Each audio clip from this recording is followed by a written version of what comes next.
The first car that I want to sell, I've had it probably 14 years. I was somewhere around the fourth owner. This is number 37 built out of 46. And when I say that, we're referring to an L89. It's aluminum heads, cast iron block, ends in 512. The heads are date coated one day apart, and the carburetors I sent to Holly and Bowling Green, and I had them refurbished, and they are numbers matching. The center one has one number that's on it, and like I said, whoever's interested in the car is welcome to come and inspect the numbers. The water pump, the alternator, all that is numbers matching. Now, the bucket seats are black leather. It's a black on black T-top car. It has a tilt telescopic steering wheel. It's a 400 turbo transmission, automatic. The seats, like I said, have never been recovered. It does have the new carpet put in, new dash pad. The T-tops there, and I'll pop one off in just a minute so that you can see it. But the car, the windshield wipers, as most people know, has a door that raises up when the wipers come on. Of course, I don't ever turn my wipers on because I don't want to mess up the windshield.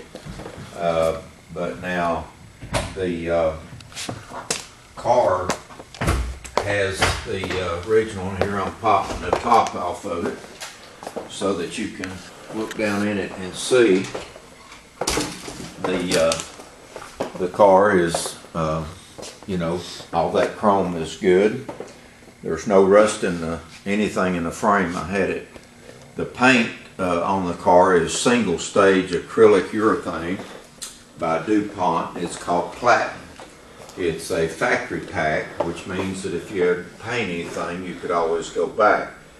The car actually has been painted and stripped back down on 2 occasions because over the heat off these big block engines will crack right over the front fender.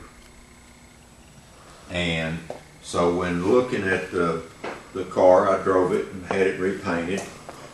And I went over to Don Kelly, who's Mr. Corvette of the Universe in Knoxville. He worked for Byron Cooper for 25 years, and then Tom worked for him for 30.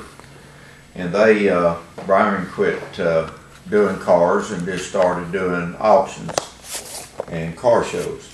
So the car was taken all the way back down to the bare glass, hand sanded, not run down with any DA grinder, and we ordered from Jim Summershine the surround fender and hood. And so when you run your hand up underneath the fenders here, you'll feel that they're slick, front and rear.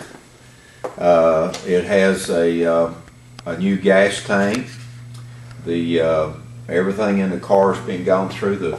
The transmission was done by Ronnie Atkins, which has a transmission shop in Knoxville.